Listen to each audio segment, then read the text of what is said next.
Hey YouTube, I'm back again with the follow-up interview on the updates of Everypedia. In the earlier interview, we discussed about how this organization is flourishing and about the team, about the background, blah blah blah, everything. And now we are going to discuss about the actual things, how the organization is mushrooming, and how about a common person can get a benefit out of it. Otherwise, what's the use of the platform? So let's check it out. And don't forget to subscribe. The fork of Wikipedia is Everypedia, founded in 2015. And since the launch, like hell bent, this organization is mushrooming like anything, capturing millions of users all across the globe and on a monthly basis, in fact. How fascinatingly you are doing this stuff indomitably. Just would you please mind it, David, just to walk through the whole process? Over to you. Yeah, it's really been quite the journey for Everpedia since 2015. We just started off as kind of an alternative to Wikipedia. I actually like to say supplement to Wikipedia. We saw a lot of issues with Wikipedia, such as, they haven't really updated their site since 2000, 2001, like ever since its beginning. They were we saw that their content was very strict in what they allowed onto the site. They weren't, and so we thought that hey, there could be a better inclusive encyclopedia. And I originally joined in 2016. I saw the vision right away when I first laid upon my eyes on Everpedia. So I knew the potential was there, and it's really amazing how we've grown over the past 4 years since I joined. So first we were just this regular website. And then in 2017, 2018, we saw the emergence of blockchain. It was hey, we can use this as a tool to truly become a next generation encyclopedia. And we already had traction a little bit as a regular website. So, we got connected to the right people in the space. We got some of the best developers in the world, and we were able to get support, raise money, and build a blockchain version of Everpedia. And it's really amazing to think that we're probably the most popular live DApp online today. Like you said, we have millions of people visiting our site, unique users visiting our site every month. We have a ton of new editors signing up every month. They're curious about how it works. They're curious about how they can get involved. And I'm really excited to see where we're going. We run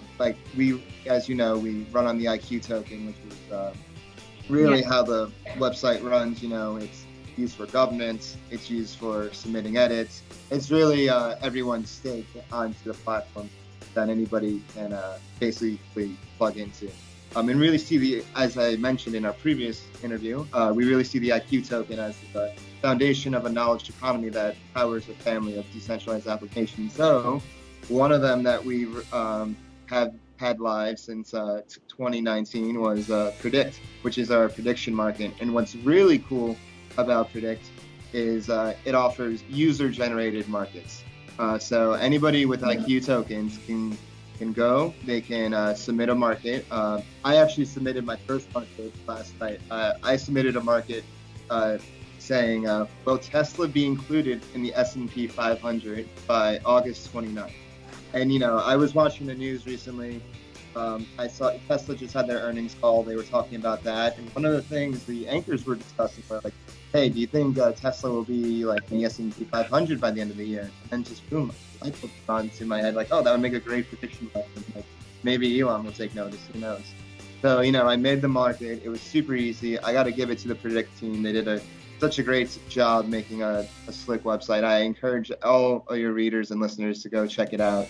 We have all kinds of markets. It's really it's a really new way of going about prediction markets, and I see a lot of potential in that. And we actually, we're going to talk about our roadmap later. We plan to integrate 6 markets into Everpedia pages. So let's say there's a market about Joe Biden, the U.S. presidential candidate. You can have a prediction market will Joe Biden be president on the Everpedia page. So we really want to see both of our dabs kind of just supplement and complement each other in the future.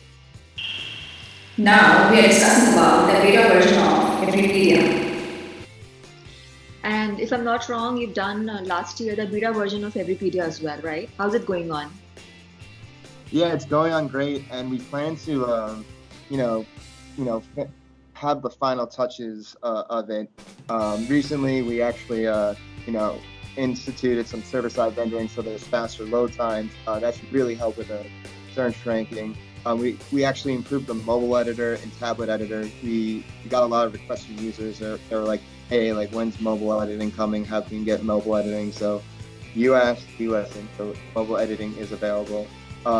One way we've become more interactive with our community, both editors and readers, is we have a weekly digest now. And it's really well done. I got to give it to our community managers, William, Navin, Christian, everyone, for putting together those lists. And I think I read them every week, and they're just like a new way of looking at the news. Like, I always thought Everpedia was cool because these pages and wikis are living documents. They're always changing. They're always updating, and the community team has a really good eye at picking articles that are interesting. But what's the economic model?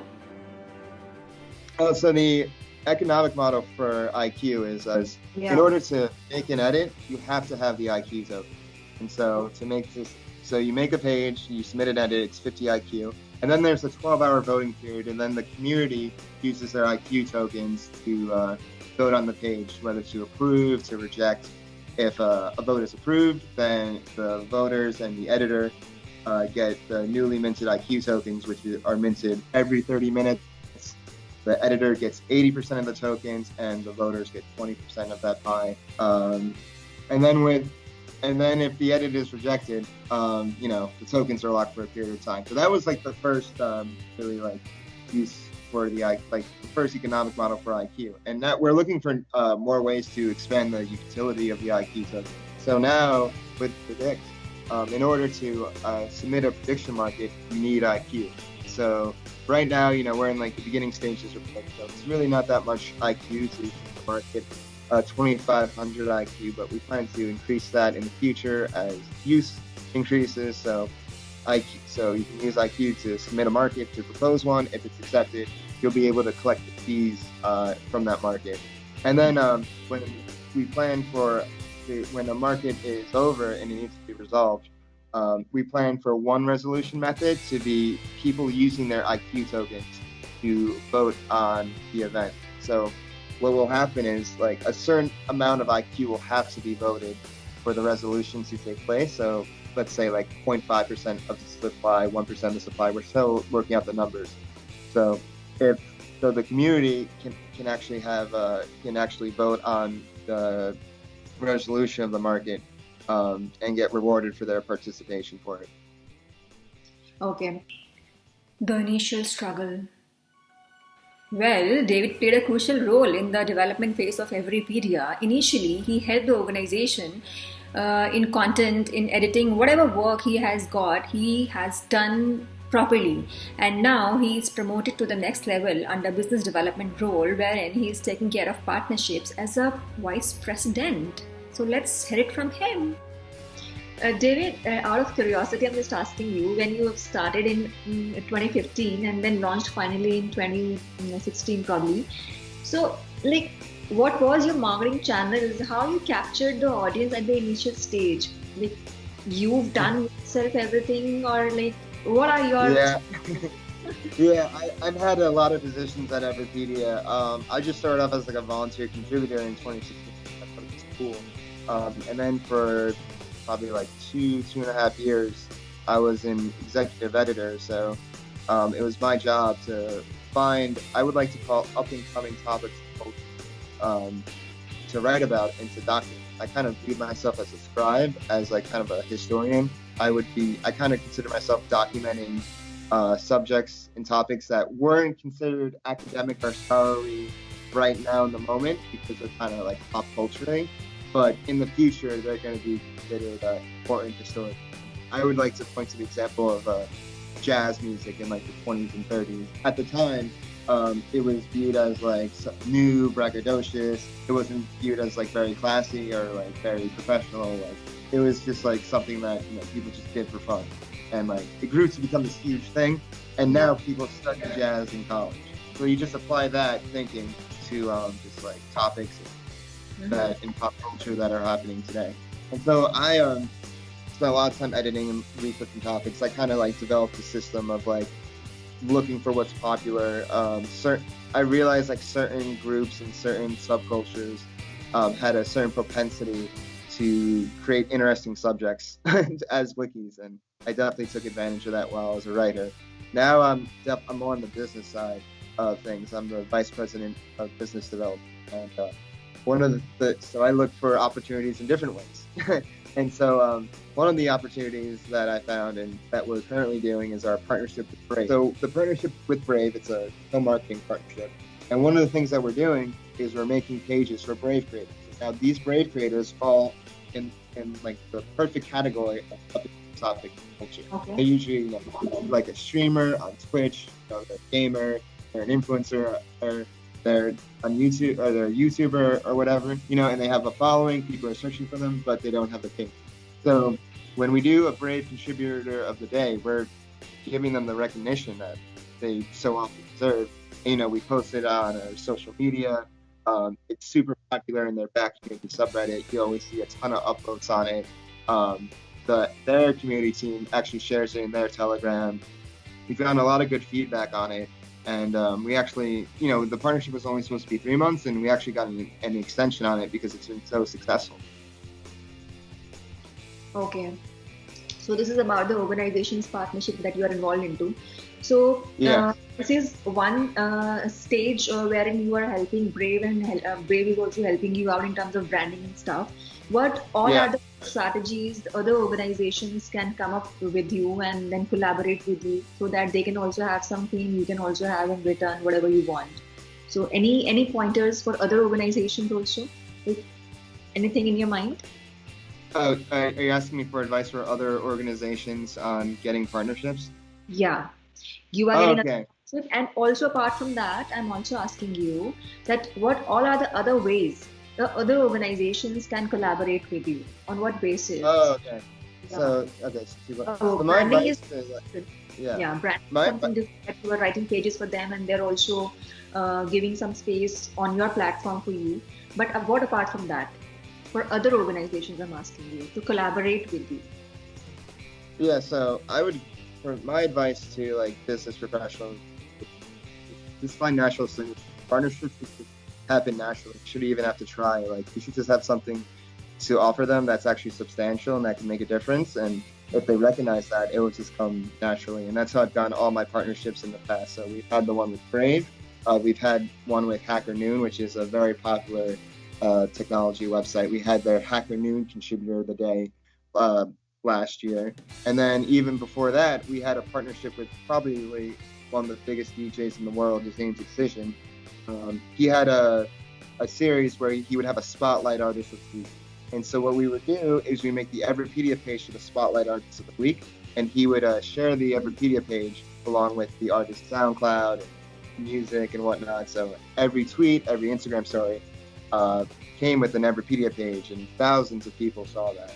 And so, we I feel like it's really easy for Everpedia to get partnerships because we're so malleable and flexible. Like, we can make Everpedia pages about almost anything. So that's why I really like the Contributor of the Day model. Another partnership that we have that is a little bit different, but really goes off.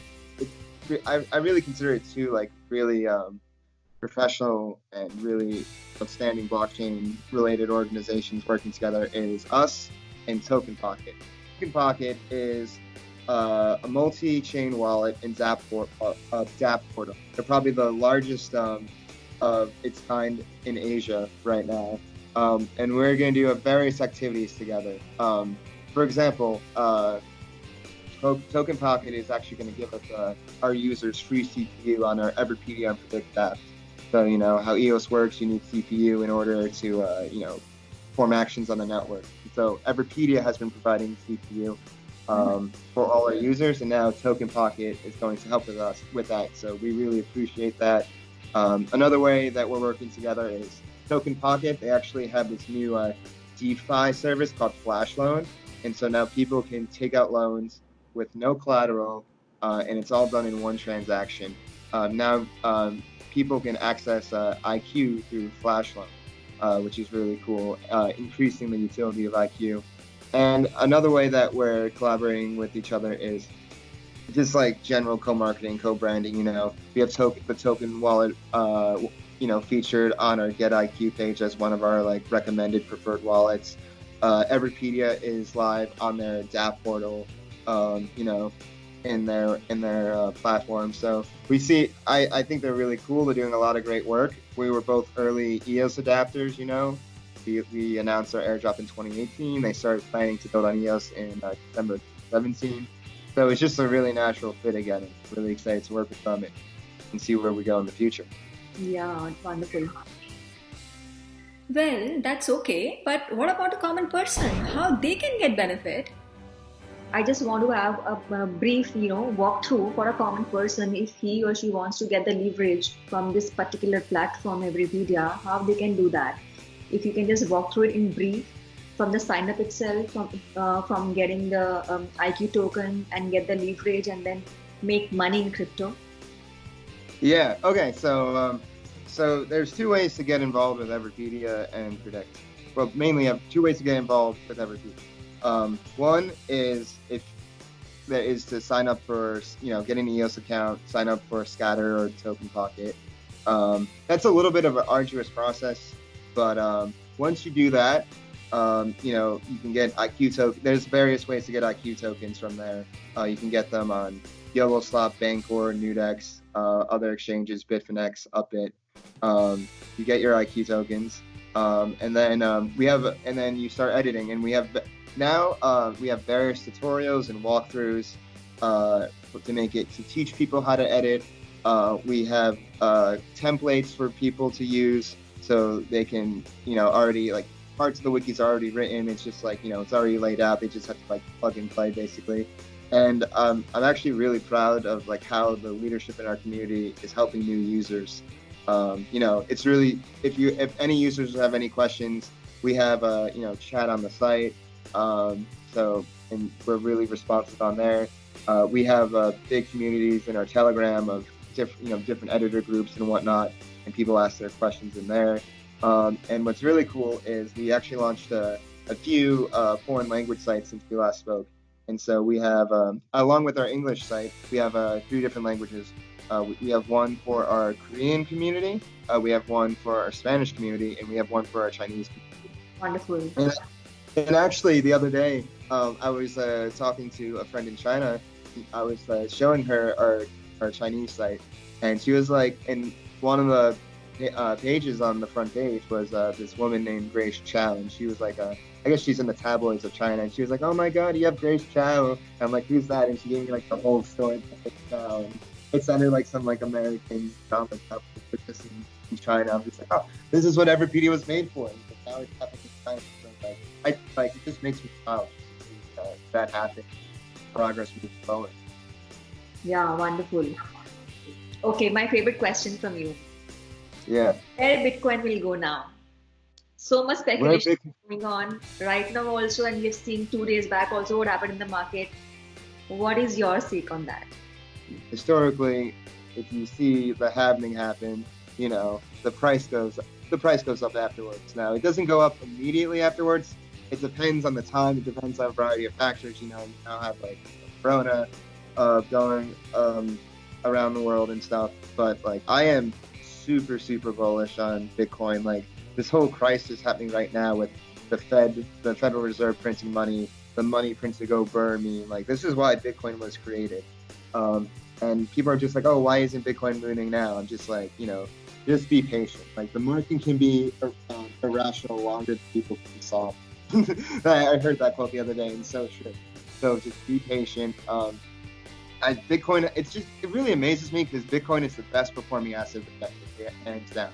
And like going up 6,000 or whatever percent, and yet it's viewed as like an exotic asset, like, because people just see the short-term volatility and they don't see the long-term picture. This is where the future is going. Actually, really funny. When I woke up today, I got a text from my friend whose friend's brother needed help writing a paper for his economics class. He had all these questions. One of them was about cryptocurrency. And so I just like went off about like how crypto, how like Bitcoin could be used as a medium exchange, what makes it a good medium exchange right now, and what makes it a terrible medium exchange right now and whatnot. But I think like the future is clear as day for those that can see it. Like Bitcoin is just gonna go up. And like one thing that really annoys me is like when like people like when Bitcoin reaches 10K, people are just like, oh, Bitcoin will never go below 10K again, blah blah blah. Like I think Bitcoin will never go below 10K again if it blasts through 10K. It can't just like touch 10K, be there for a little bit, like go between 10K and 10.5, because then it's gonna go back down again. No, it has to blast through 10K to 12K. That's the only way it won't touch 10K. Yeah. Exactly. I also got a good, increase in the portfolio. 2 days back, it was going up. I also tried some, risk, not in BTC, but some other altcoins, and it was good. Yeah.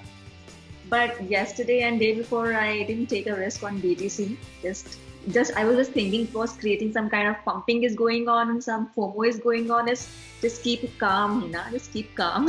Yeah, you could tell like last night my time, the morning your time, like there was some crazy pump going on to like 9,300, 9,300. Yeah. Like it just shot up from like 7,000. I mean, we can. It's just so funny, just like speculating about the price, because like in the short term it's fun, it's risky, it's like kind of. But I think in the long term, we know like the big picture of like where the future of the world is going, and like the most powerful thing about Bitcoin is that no central authority controls it. There's like we live in a world where dollars can be weaponized in the form of sanctions, and I think dollars will still exist in the future, and like they'll still have power because people just trust the dollar. I'm not sure that that's going to go away anytime soon. Even though there's all this like printing going on and stuff, like, but I think gradually like Bitcoin will become more accepted, and like if like a dramatic change is gonna happen, it's just gonna like happen all at once. I don't know if it's gonna happen, when it's gonna happen, but it's gonna happen at some, Nobody knows about it. Now, some fun questions. Yeah. If you will find Satoshi Nakamoto, what you will do? If I found Satoshi Nakamoto, I would say thank you for his like influence and impact on me.